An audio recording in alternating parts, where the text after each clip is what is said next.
Can you all hear me? Yes. All right. So good morning, everyone. My name is Adeni Adeoye, and I'll be the one moderating today's session. So I want to welcome everyone to the launching ceremony of the African BIM Report ABR 2022. You're all welcome, and I hope you would really enjoy today's session and also learn one or two things. Thank you very much. So without wasting much of our time, I would like to go straight into starting the session. So the next item on our agenda is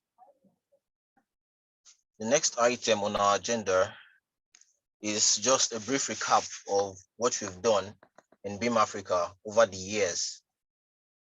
Okay, so I personally I am a beneficiary of the initiative of the BIM Africa. In 2019, I was a student advocate for BIM Africa, and during the competition or / advocacy program, I and my colleague, we emerged third out of 77 African countries. So I am very happy and very delighted to even be a part of BIM Africa and also share and learn with various colleagues across Africa. So the picture on the screen, showing on the screen, is basically about the progress of BIM Africa and sessions that BIM Africa had done over the years. So I'm sure you would find some interesting pictures there. Thank you very much. So I would also be moving to the next session, which is to be handled by Mr. Afiz Oyediran. Mr. Afiz, are you on the call? Yes, yes, I'm here, Adeni. Okay, so I will yield to you right now. Thank you very much. Thank you for the brief introduction and the brief update of what has been done at BIM Africa. So for this part of today's occasion, we would like to appreciate everyone that has contributed directly or indirectly to the ABR report 2022, starting from the board of directors, the strategic advisors, the country representatives, operations and programs team, various communities and professionals institute that shared the ABR survey with their database, and all survey respondents. So for starting, we would also like to appreciate the authors that also contributed from their expertise on the report to give insights on different aspects of BIM, starting with Professor Mohammed Magzoub from Cairo University, Mr. Kamal Adel from Cairo, Dr. Dina Mali from the British University in Egypt, and Professor Musonda from the University of Johannesburg, and Adetayo Onosose from the University of Johannesburg. Also, without wasting much of your time, this is the entire team that actually took part in the report. From the Secretariat, we have Dr. Saka from Leeds Beckett University in the UK, Adeni, who spoke earlier from BIM Africa, and the coordinator for the ABR 2022 was Dr. Abdul Majid Mahmoud from UCL UK. Our regional partners, because we had partners in each region to handle different parts of the report. We have Professor Magzoub and Dr. Mustafa Hawari both from the University of Cairo in Egypt for North Africa. For South Africa, we have Dr. Innocent Musunda from Johannesburg and the same with Adetayo Nosose. And from West Africa, we have Professor Martin Morgan Tuli from Ghana. And we have from Central Africa, we have Dr. Henry Abanda, who is also on the call from Oxford Brookes University in the UK. And East Africa, we have Dr. Rema Monko from Tanzania. And for the survey team, this was led by Dr. Loveleen Obi from Northumbria University in the UK, Oludapo Ibrahim Olaniwaju from New Zealand, Dr. Khalid Bulgara from Malaysia, from the project and expertise article, that was handled by Moses from BIM Africa, and also myself from BIM Africa. There's also Chema Ayachi from Tunisia. There's Flint Svinurai from Zimbabwe. And for Arabic translators, because we had to translate into different languages so that in order to widen the reach of the report. We have Mohammed Mustafa Abu Hau from Egypt, Amir Mohammed Bassioni from Egypt, and Moussey Hotma from Tunisia. For the French translators, we have Christian Kika Bahara, we have Manon Bonafaus from the Noli Union. Then we have Aziz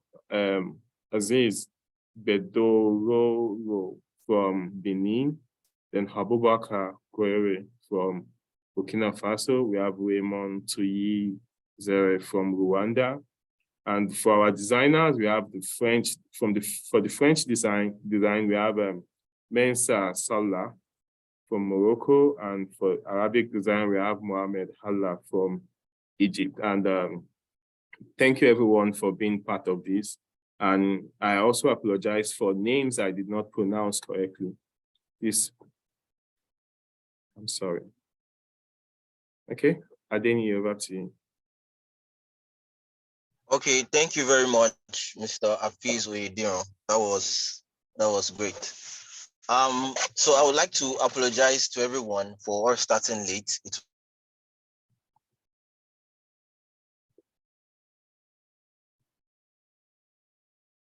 Next section, which is the panel discussion on African BIM Report 2022.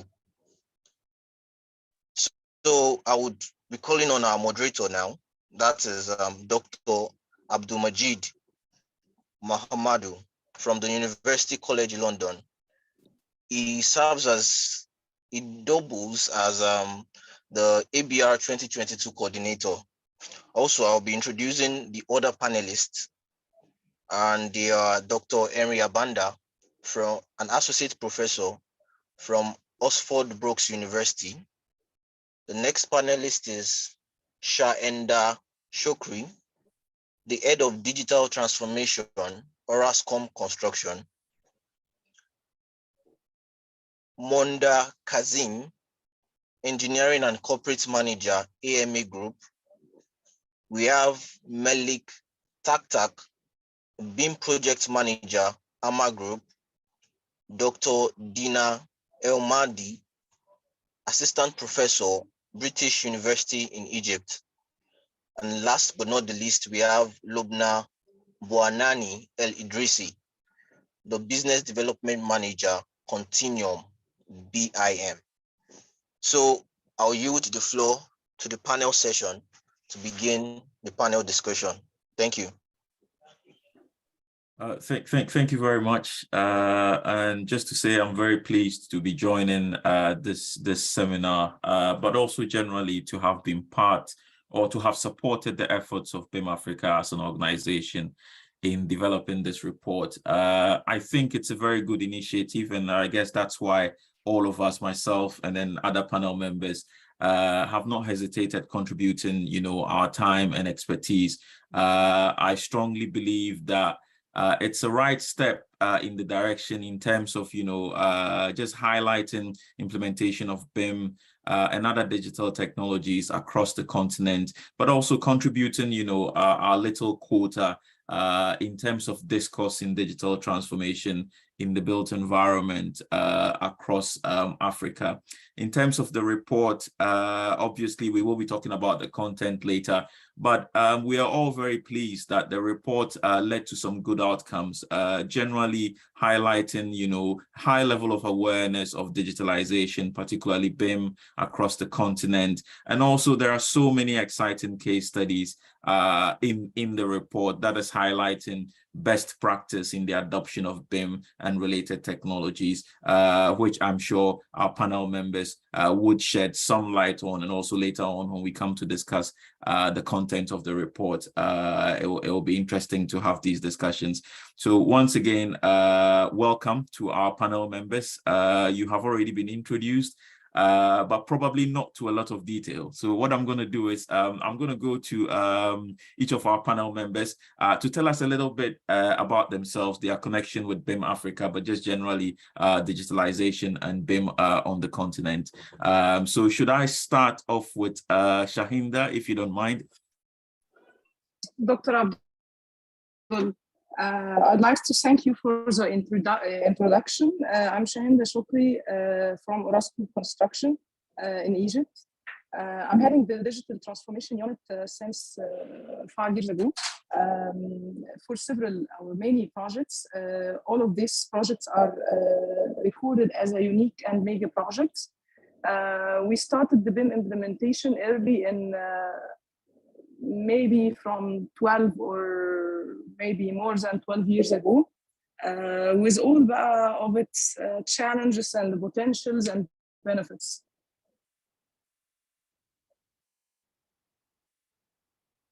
Fantastic. Thank you very much. Good to hear that.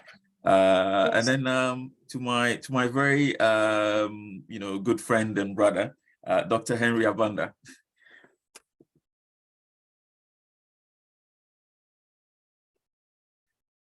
I think you're still on mute, Dr. Abanda. All right. Oh, sorry about that. Thank you very much. Yeah, thank you very much. As you said, my name's Henry Abanda. I am based in Oxford Brookes University. My research interest is in digital construction technologies with a specific focus on BIM.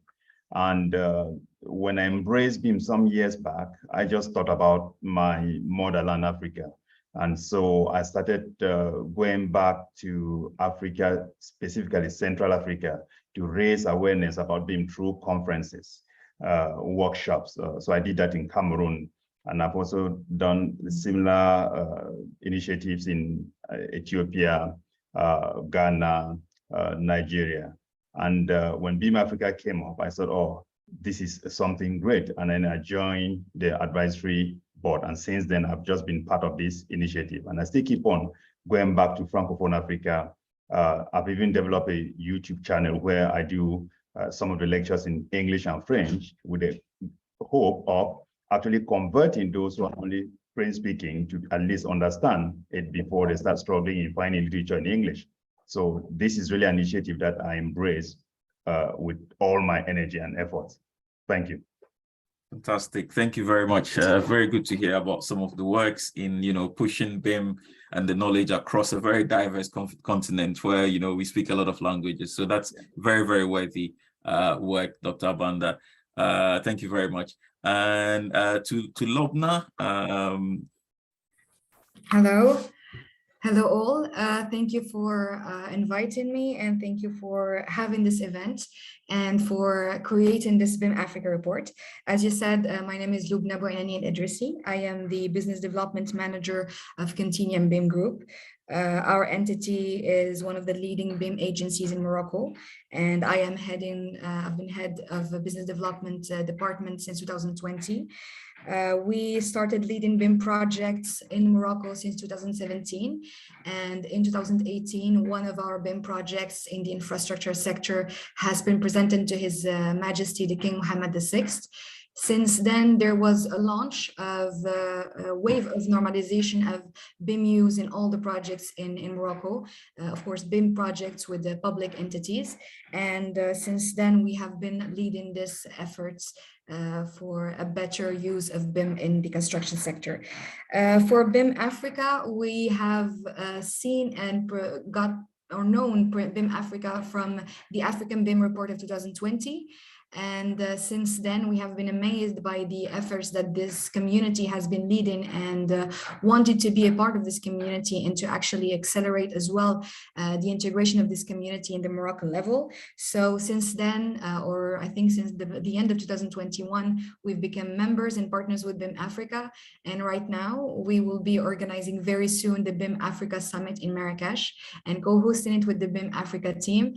And I hope many of the people and the panel attendees will be present with us in Marrakesh. Fantastic. Thank you very much. We're indeed looking very much to that summit and also very glad that pace setters like yourselves in the Moroccan market are part of this. And there's obviously a lot of lessons to be learned, from your side onwards to other participants. Thank you very much. And to Moder Kasim.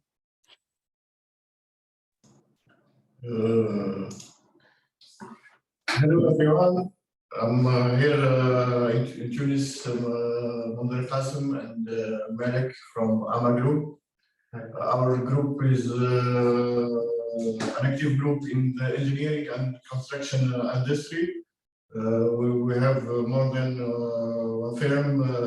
We have the AMA Engineering and Project Management, which is an engineering firm, and AMA Construction that works in construction industry, and other firm in maintenance and facility management of building. We worked actively in implement BIM in all our process in the engineering and construction. We started to implement BIM in our process from 2016. Now it is like 6 years that we have begun the first training in tools and in the BIM process. I'm the engineering manager of the firm, and I'm the BIM manager with Mr. Malik, who manage all the process and try to implement the BIM in the group. We are active in Africa in many countries. In engineering, we have dual projects in Tunisia, Algeria, Morocco, Congo, Kinshasa, Congo, Brazzaville, Chad, Cameroon. And also in Burundi, we are very active in building, construction and engineering. Mr. Malik can introduce himself. Yeah, I'm Malik Taktak. Thank you for the invitation. I'm the BIM projects manager, so I'm leading the implementation of the projects through design, from design to construction. As you said, Mr. Monder, so we have many sub-companies, engineering firms and construction companies. So we are implementing all the processes and all the BIM dimensions step by step to have a better project in Africa, to satisfy our clients with the BIM users, with the benefits behind the BIMs, behind the BIM processes. And we hope that we are leading our country in Tunisia to implement and adopt more this technology to be able to build better projects. Fantastic. Thank you very much. Once again, very refreshing to hear, a story of an early adopter in the context of North Africa. But it's also more exciting that your company's got a wider reach across Africa. So definitely, a good conduit for, raising BIM awareness across the continent. Thank you very much. Okay, fantastic. So to last but not the least, Dr. Dina El Mahdi. Hello, thank you for allowing me to join the team and sharing in the BIM report. It's my first time to share in this group, so it was really beneficial for me. My name is Dina El Mahdi. I'm assistant professor at the British University in Egypt, and mainly my specialized is in 3D printing in construction and architecture.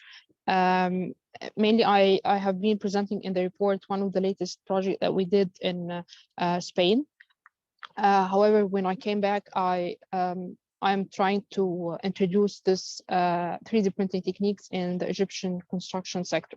So hope we can reach something global. Thank you. Fantastic. Thank you. Thank you very much, Dina. So thank you to our panelists for the introductions. It's quite obvious that we've got a wide range of expertise on the panel, as well as an extensive amount of experience.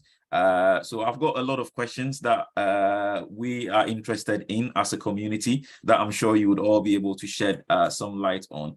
I will start off with Shahinda. So there's all of this talk about digital transformation or digital transformation of digital disruption of the built environment in Africa. How far do you think we have come? Dr. Abdul, in fact, technological disruption is transforming markets and society across Africa in a way that would not have been possible even 5 years ago or 10 years ago. And this, of course, opens up huge and still largely commercial potentials for domestic and international businesses. Disruptive technologies is transforming Africa, of course, and also transforming its economic potential. However, to be specific, or to be much more specific in construction, there is a lot of emerging technologies that can drastically improve the efficiency of the construction processes, such as VDC, big data, mixed reality, Internet of Things, robotic, 3D printing, or laser scanning. But of course, to maximize these opportunities, both the businesses and the policymakers needs to be ready to take the challenges that still lie ahead. This includes many aspects, such as having the required skills, train people, have the required infrastructure, telecoms, and the transport links, to ensure the digital disruption has the needed infrastructure and capacity in order to have a successful transformation. Fantastic. Thank you very much for that response. You've mentioned a lot of emerging technologies, and some have described this generally as part of a fourth industrial revolution.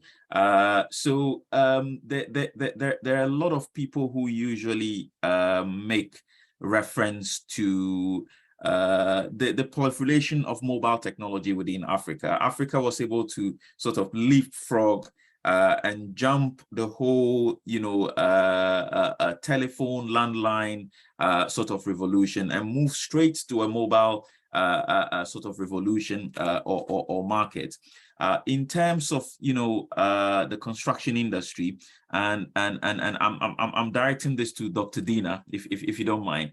In terms of the construction industry, do you think we will be able to similarly leapfrog, just like we are, the African continent was able to do in the case of mobile telecommunications?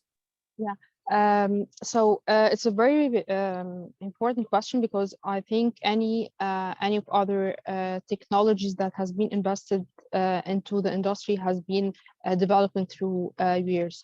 So I mean, most of the people are mainly afraid of the social impact of the technology itself. For when focusing on, for example, the 3D printing in construction, it might be like a threat where the people might be afraid of replacing the laborers with the machine. However, I believe it will develop people's skills in the construction sector.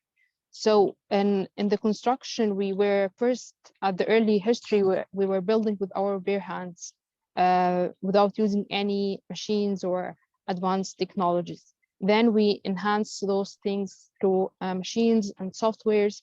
And even from my perspective, softwares are very important, which it reduces the time, the cost, even to optimize the design itself, predict any failure, which will help to reduce the time of the project and the total cost at the end. So yeah, and also maybe for integrating the technology in the construction or the industrial floor, we already are jumping throughout the continent itself. I mean, most of the people are now investing in how they construct and explore more technologies in the moon and Mars, exploring new lives there. So maybe in the construction sector, it's still might take some time, but yeah, I think it's coming. Fantastic. That's really interesting. So for Africa is always regarded as one of the continents with the highest levels of mobile penetration. Do you think there are any lessons to be learned there in terms of the built environment's efforts towards the adoption of digitalization?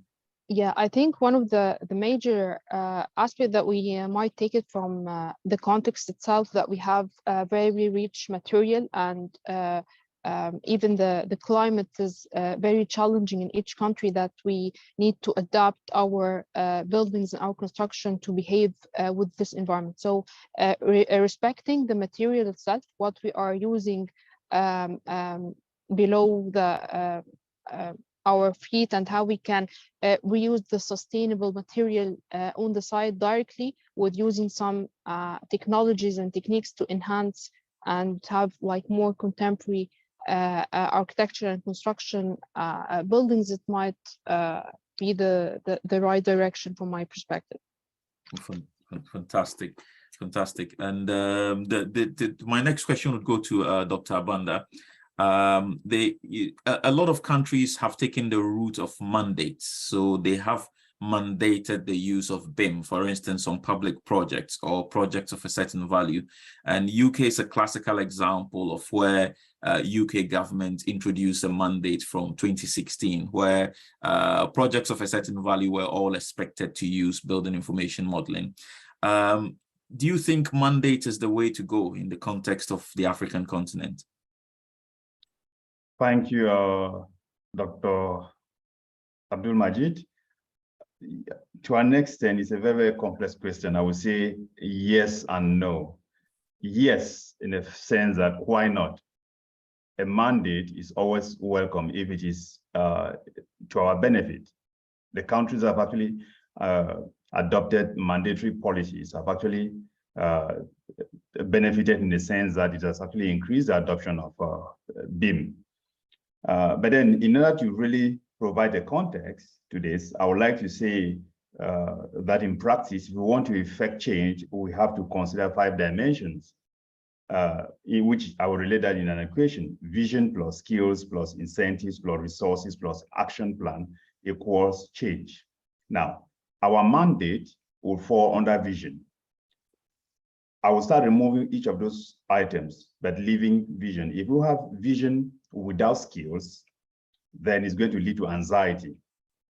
If we have vision plus skills without incentives, it's going to lead to resistance. If you have vision plus skills plus incentives without resources, it's going to lead to frustration. And if you have vision, skills, incentive, resources without an action plan, it leads to false start. What do I mean by that? Yes, I earlier said adopting mandatory policies is good. We need that for the African context. But now, if you consider each of these dimensions, for example, we need the skills. Do we have the skills at the level of our continent? Do we have the incentives? Do we have the resources? By resources, it could be human, it could be technological, it could even be the finances. Do we have it to be able to drive the adoption of BIM? I'm going to say most of those questions to our next end will be no. But then when we think about implementing BIM, we have to think about at the level of the country, local authority, or any business. We must think in terms of adopting it incrementally, step by step, gradual step. Now, when the policies, when BIM was actually mandated for the UK, it was set in 2011, but then it was supposed to be commenced from 2016. Now, if we reflect the equation I've stated, in the UK, for the case of UK, they did not tick all these boxes, okay? So they started. Up to now, I'm not sure the UK they've got, I mean, there's a shortfall of BIM professionals in the UK. They need about 225,000 BIM managers to be able to meet their demand by 2025. So they don't have all the resources. They've not ticked all the boxes to be able to implement their mandatory policies. By that, we need that incremental approach, despite the fact that we don't have all the resources in Africa. I still think that we can actually start, okay, with some of those policies to push BIM. And of course, we need a report like this, which is already telling us about the main barriers of BIM adoption in Africa, the benefits of BIM adoption in Africa. There are companies that are already at the company level in Africa that are already adopting BIM. Some of our colleagues, I think one of Model Kasim, they're already implementing BIM, okay? So to answer the question, I would say, yes, we need to adopt BIM, but we have to be careful. We have to assess our needs at the level of companies, at the level of local authorities, at the country level, and then we have our baby steps. We can copy from different countries that have implemented policies, they've failed, they've learned from their errors, and they've moved on. We can actually learn from them, learn from the UK, and even avoid some of the errors that they've done. But it should be contextualized. Thank you. Thank you very much, Dr. Abanda, for the question. So we need a lot of context in the development of the BIM implementation plans. So my next question would go to Lobna. So moving forward from that, what do you think the role of professional institutions and government should be? So first of all, I love what Dr. Abanda has just presented: vision plus skills plus incentives plus resources plus action plan. I think this is such an amazing thing to present in your intervention, Dr. Abanda, because it's what we need right now. For me, professionals are the ones that are going to be responsible for the skills and also for the resources. You talked about skills. I think in the African level, and right now, just seeing the panel that we're discussing with, we have encouragement of BIM professionals and creation of new BIM consulting agencies that are specialized in BIM. Us Continuum in Morocco, AMA Group in Tunisia, that we highly, by the way, we highly follow and we highly encourage the initiatives that they have been leading in Tunisia. So entities like this are present in all the African continent. I think for us, professionals should basically unite to create guidelines for the government and public institutions to showcase to them the benefits of the use of BIM in projects. Of course, we are in the context of the MENA region and the African region. So yes, let's copy from the countries that have led BIM policies and that had succeeded in that, and take from their feedback. But as well, let's adapt it to the African context, and let's adapt it to the African problems and the African issues that we all know of. Also, professionals, they should unite against these wrong practices that we see right now oncoming in the African level. But these efforts cannot succeed unless there is real support from the governments. So, for example, governments should, as you said, establish a vision, a BIM vision, and also encourage these professionals to gather and to bring forward their skills and their resources. Based on that, they should create an action plan through some incentives and some punishments, I think, that they should create.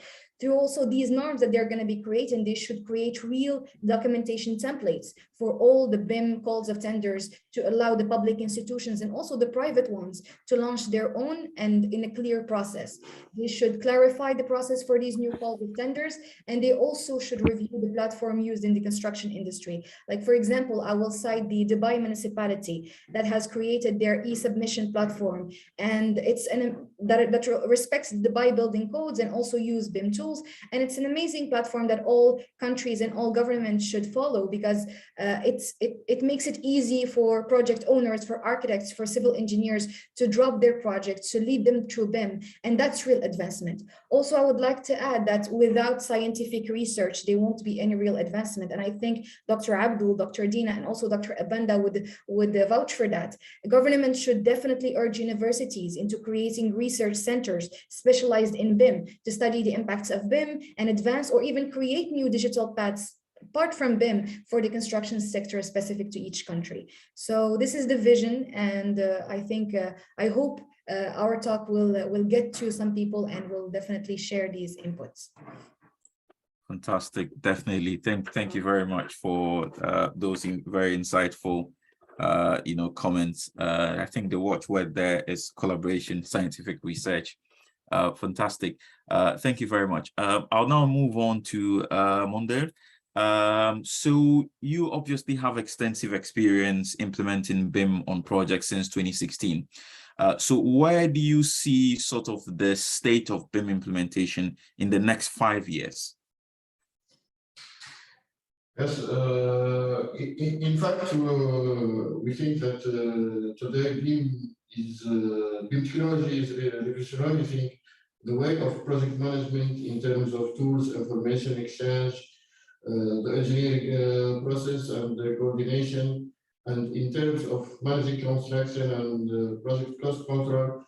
Then with all of these tools that BIM needs, there are also many needs of new roles in the IEC industry, like the BIM manager, like to have BIM coordination, BIM modeler, and all these people have needs to be trained and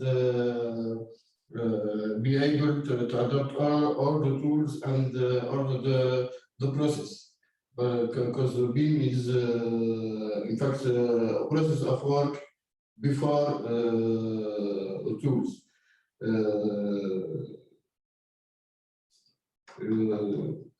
All this have to be supported by, we think, by governments and the public sector that will have the role of to be more engaged and require new laws in public sectors to create a high level of organization of the IEC industry adopting the BIM process. We think that the way to do this is to collaborate with the private sector, which is the first mover on this revolution of the IEC industry, as in all countries that have adopted BIM processes. I think there are many countries in Africa now, like Tunisia, Morocco, Egypt, and many other in Nigeria and in Congo. They are progressing to implement the BIM in certain, in many projects, but we have now to have adoption in a high level of the country and in the sector public of project, that we can have more propagation of the BIM process. Maybe experts have also to collaborate with the governments to develop a BIM roadmap that will serve all parts involved, as well the country itself, with all the country needs and every country specification in the construction industry. We think also that BIM experts, like the groups of today or other experts, should collaborate with the university to create BIM courses the professional. I say the example of AMA Group. We are collaborating now with the National Architectural School in Tunis that have created specific BIM master. The first promotion we began tomorrow. The course with 2 years of courses that we have to train 21 persons to be to have all the competences to be would be manager in Tunisia. Yeah. So I think that we should enhance the ecosystems in every country, universities, professionals, government, public sectors, private sectors. So should collaborate together in every country and exchange experiences with other ecosystems in other countries in Africa to be able to move forward the whole industry in Africa, based on the different cultures, the different needs in every country in Africa. So the next 5 years, we should see more connected ecosystems between countries to be able to move forward. Thank you. Fantastic. That's a really good point there that you ended on.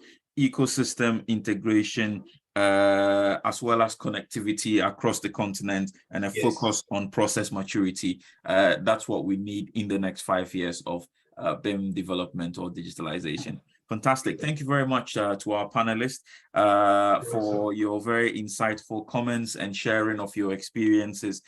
In summary, I'll start off from where we ended. There's a need for process maturity as we go forward, and some of the standardization as well as national implementation visions that would support process maturity. There needs to be ecosystem integration, collaboration, a lot of context-specific implementation, development of vision, and a lot of you have also mentioned skills and the role of, for instance, the academic or scientific community in developing those very, highly needed skills. So thank you very much to our panelists, and then I'll now hand you over back to our moderator for the rest of the program to continue.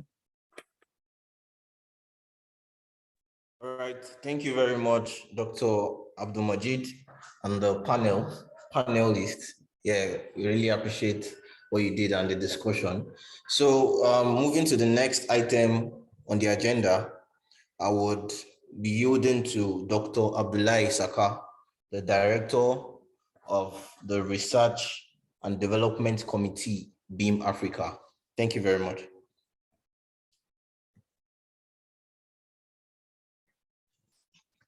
Dr. Abdullahi Saka, are you on the call? Thank you very much. Thank you very much. It has been interesting so far. Can you kindly enable screen sharing?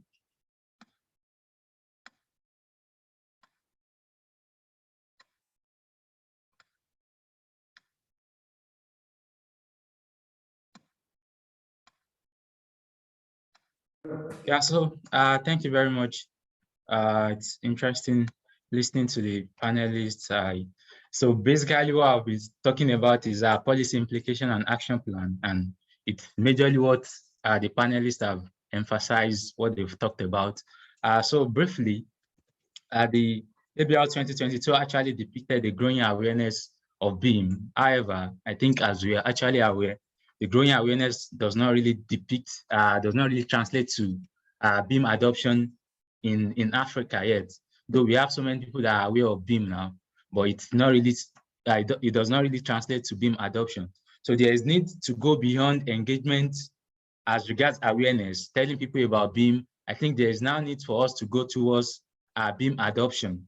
And I think this is one of the major things that has been emphasized during the panel discussion is context conscious. The government needs to be context conscious because in the construction industry, we have both SMEs and we have the large firm. And these SMEs, they are majorly the backbone, they are the backbone of the construction industry, and they are lagging behind. So what we are seeing in the Africa construction industry is what is being referred to as massive effect or accumulation of advantage.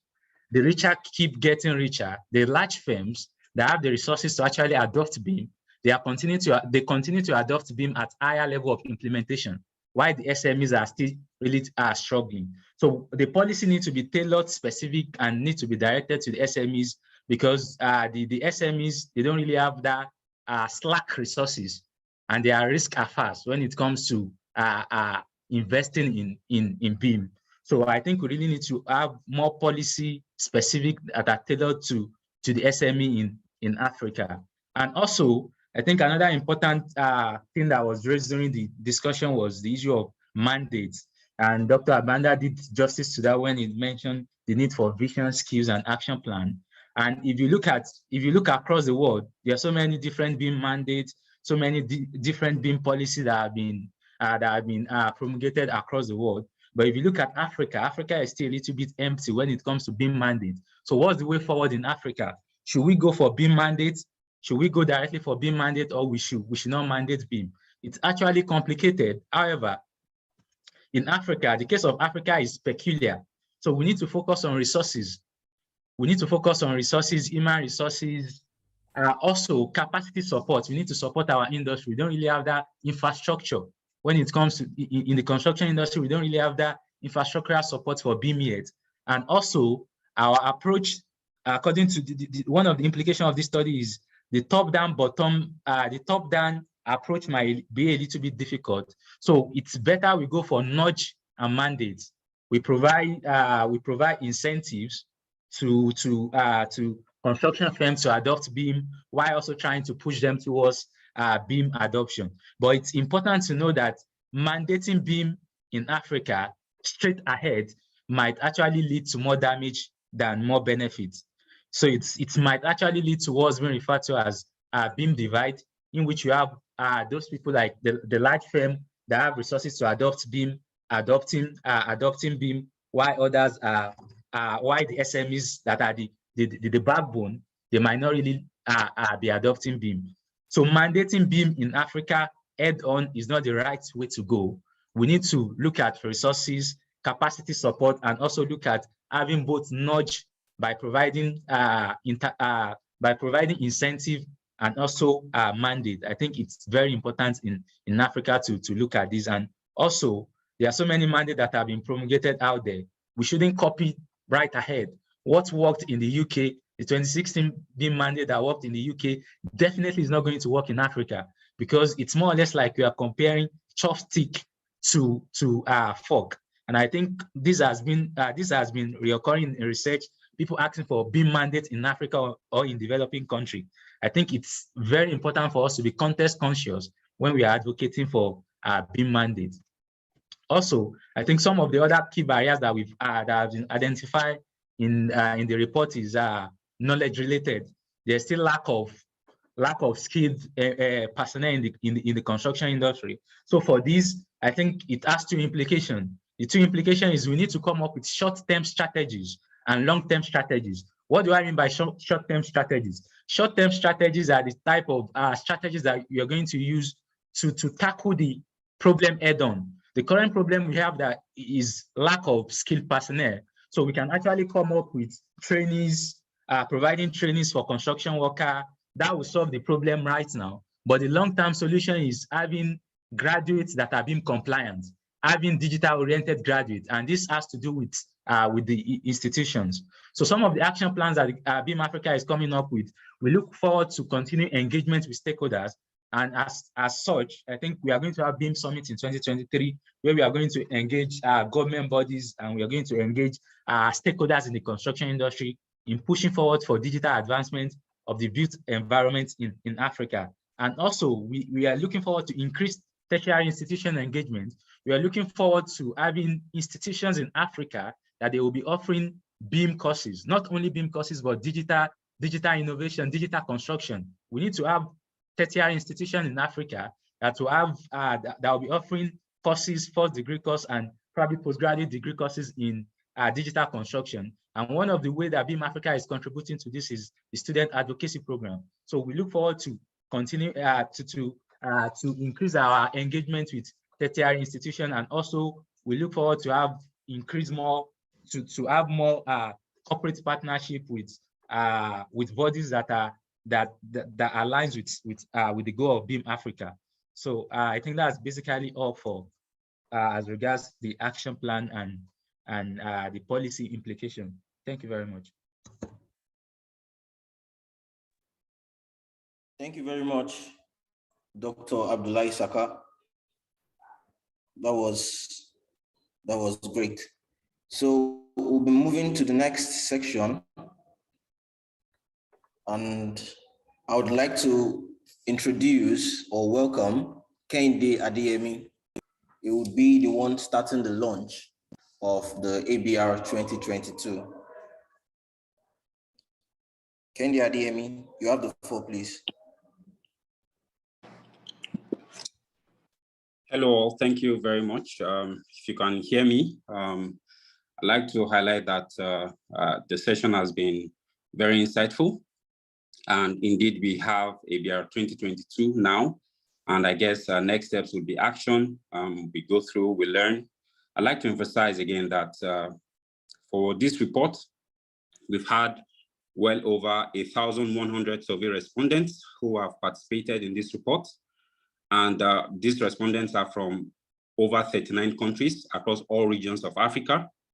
And that is quite significant and useful in advancing our BIM journey on the continent. We've got 10 authors from a mix of individuals and corporate organizations as well. And very importantly, we featured projects from 5 African countries in this report. I'd like to affirm the impact of the report in driving the digital transformation that we all desire across the construction industry in Africa and across the globe indeed.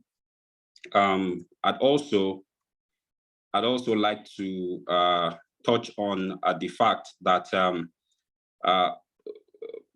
that these reports moving on from now will now be made available to everyone in the industry. We should spread the news, share with all our contacts, our circles of influences, so that Africans can rise up and we have a reference. We can then research, build on what we have now, and then again actively advance the industry. Once again, I'd like to thank everyone for their time, and on behalf of BIM Africa, I'm delighted and very honored to launch this English version of the report. I will now be passing the baton on to my colleague, Mohammed, for the Arabic version.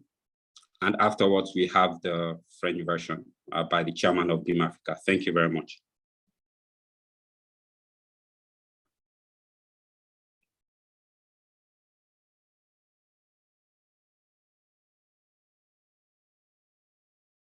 Hello.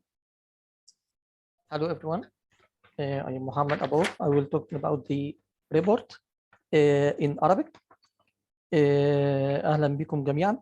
بالنيابة عن بيم أفريكا بنشكر كل اللي ساهموا في التقرير الخاص ببيم أفريكا أو الاستجابة للسيرفي الاستطلاع أو الاستطلاع اللي كنا عملناه لسنة 2022. بداية احنا كنا ابتدينا اولا يعني النقط الرئيسية للتقرير كان من ضمنها الاستطلاع اللي تم سنة 2020 في حوالي 10 اشخاص تكرموا بعمل يعني شرح للمشاريع اللي كانوا اشتركوا فيها من حوالي 5 دول. لما نتكلم بداية عن الاستطلاع هنقول ان اشترك فيه حوالي اكثر من 120 مشارك من 39 دولة من جميع مناطق افريقيا. الاستطلاع كان هدفه ان احنا نشوف كل المؤسسات تقريبا من ضمن اللي اشترك في الاستطلاع من حول المؤسسات بتاعتهم، المهن الرئيسيه بتاعتهم، هل هم مصممين ولا بيشتغلوا تبع خصم كميات ولا موقع ولا عملاء ولا ايه تخصصاتهم، البلاد اللي هم المشاركين منها، المشاريع اللي اشتغلوا فيها، وبالتالي المشاريع اللي اشتغلوها هل تم اشتغالها عن طريق استخدام برامج نمذجة معلومات البناء اللي هي او بيم تكنولوجي، ولا تم الاشتراك من خلال الطريق التقليدية سواء يدويا او عن طريق الكاد. نقطة تانية اللي كانت مهمة في الاستطلاع هي ازاي كل فرد عنده خلفية عن نمذجة معلومات البناء، سواء هو كفرد أو داخل المؤسسة اللي بيشتغل فيها أو اللي بيراسل أو بيتابع ليها. المؤسسات اللي احنا بنشتغل فيها، الأفراد اللي اشتركوا في الحصر أو الاستبيان، هل هم على علم ودراية بنمذجة معلومات البناء؟ وهل في خطة بالنسبة لهم مستقبلية لتطوير هذه المعلومات عندهم ولا لا؟ ايه هي المعايير اللي استخدموا فيها المؤسسات استخدمت فيها التكنولوجيا او نمذجة معلومات البناء؟ كل النقط دي هنلاقيها موجودة بالحصر بتاعها، بالإجابة بتاعت المشاركين المشكورين اللي اشتركوا في الاستطلاع. الاستطلاع ده هيعتبر هو والتقرير جزء مهم جدا للشركات والمؤسسات في أفريقيا، وأعتقد خارج أفريقيا كمان ممكن يستخدموه. بتوضح حال التكنولوجيا دي، أو التكنولوجيا دي استخدامها عبارة عن إيه، وتوسعها ومدى انتشارها في السنين اللي جايه. احنا كنا قلنا ان من ضمن الحاجات غير الاستبيان اللي موجود في التقرير كان في بعض المشاريع المميزه من حوالي 5 دول: موريشيوس، المغرب، بوروندي، ليبيريا، مصر. في مشاريع كتير كانت موجوده، ولكن دي تعتبر من اكثر 5 مشاريع مميزه كانت متواجده، خصوصا انها مشاريع مختلفه، سواء حاجات خاصه بالصحه او التعليم او الاسكان. فكان ده نقطة من أو أحد أهداف أحد أهداف وجود المشاريع دي، إنها تبقى مشاريع متنوعة لكل واحد في استخدامه يقدر إن هو يعتمد عليها كمرجع ليه، أو يقدر يعرف التكنولوجيا دي، الصناعة المستقبلية أو المستقبل لهذه الصناعة هيوصل لحد فين. التقرير زي ما احنا يعني ان شاء الله هنتقدم نشوف موجود في المشاريع، موجود في الاستطلاع، موجود في كل المراجع اللي ممكن اي حد يقدر يستخدمها. ونتمنى ان السنين القادمه يبقى فيه، او التقرير الجاي تحديدا يبقى فيه، الاستطلاع الجاي يبقى فيه عدد اكتر من الناس المشتركين، لان هو تاثيره على الصناعه في افريقيا للناس المهتمين بصناعه التشييد والانشاء في افريقيا هيبقى كبير جدا، من حيث معرفتهم بالتكنولوجيات الموجوده، البرامج المستخدمه، تطور الصناعه يقدر يستفيدوا بيها بشكل اكبر. من ناحيه تانية هيقدر ياثر في استخدام او المعايير اللي هتستخدمها الشركات كتير.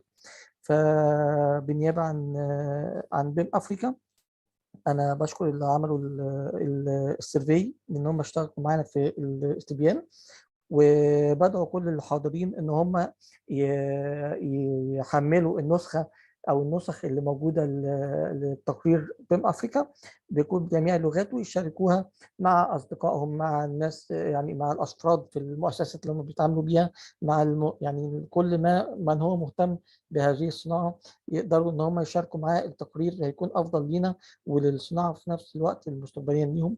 واشكركم جدا، وهيتفضل زميلي بالشرح الجزء الخاص بتقرير نمذجة معلومات بناء باللغة الفرنسية. وبالنيابة عن بيم أفريقيا احنا بنطلق النسخة العربية من تقرير بيم أفريقيا 2022. Thank you all. Thank you.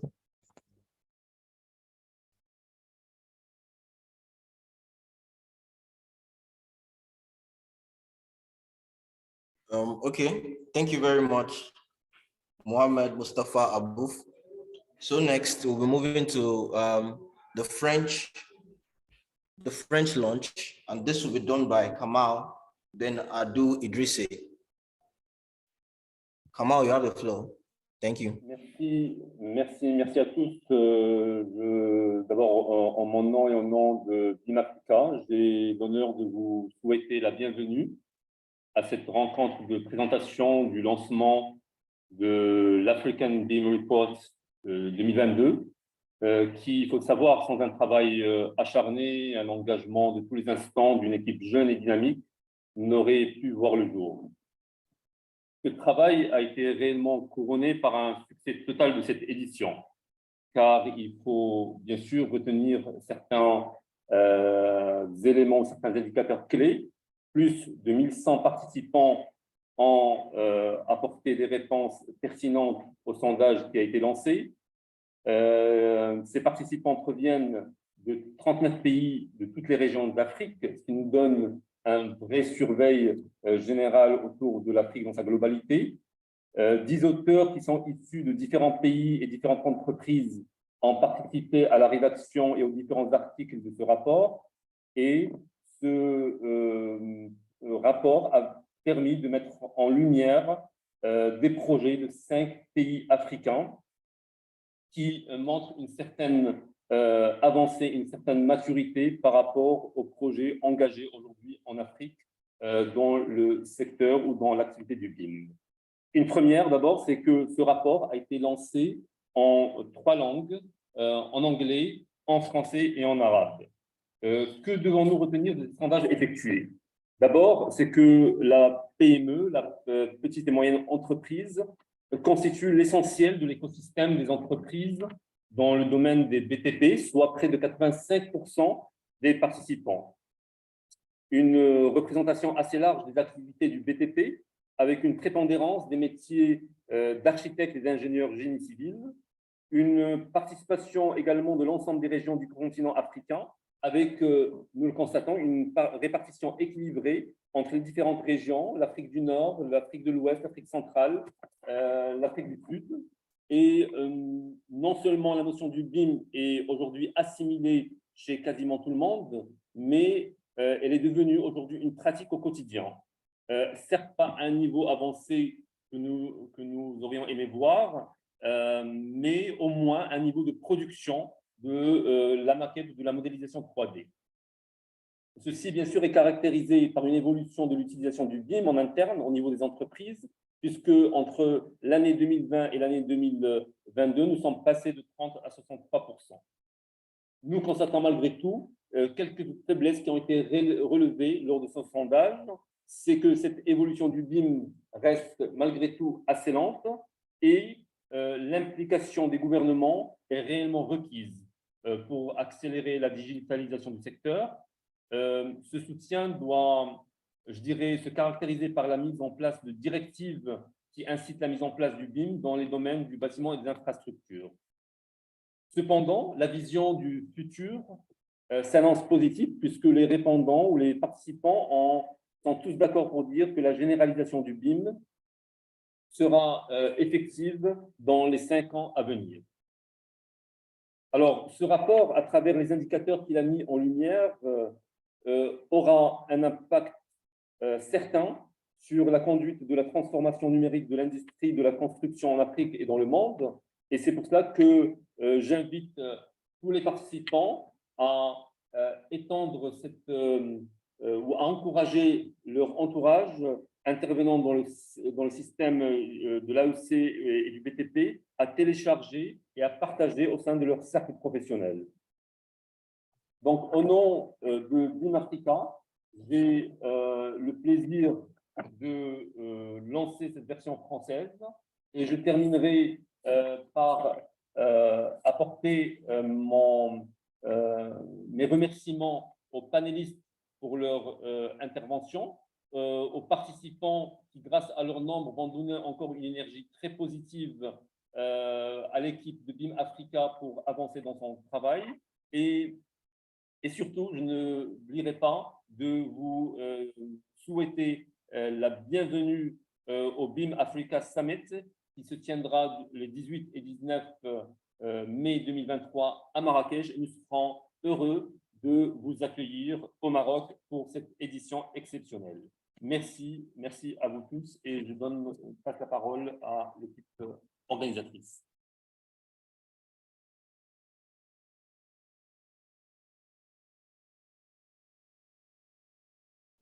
Okay, thank you very much, Kamal. So everyone, we hope you enjoyed yourself and we hope you learned 1 or 2 things. So here we'll be drawing the curtain on the ABR 2022 launch, and we will be expecting you and the next edition of the 2024 launch. Thank you very much. So right now you would see on the screen a link, the link to download the page, the link to download the report. Okay, sorry, there's a mistake here. Would stop sharing and reshare it. Just a minute, please. Thank you.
Okay, so we're sorry for that.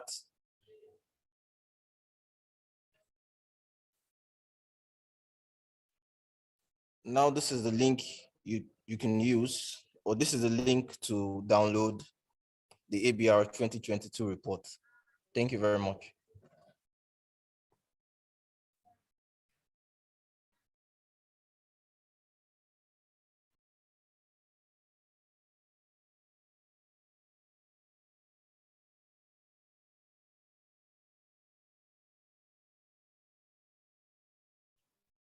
Thank you very much. That brings us to the end of today's lunch.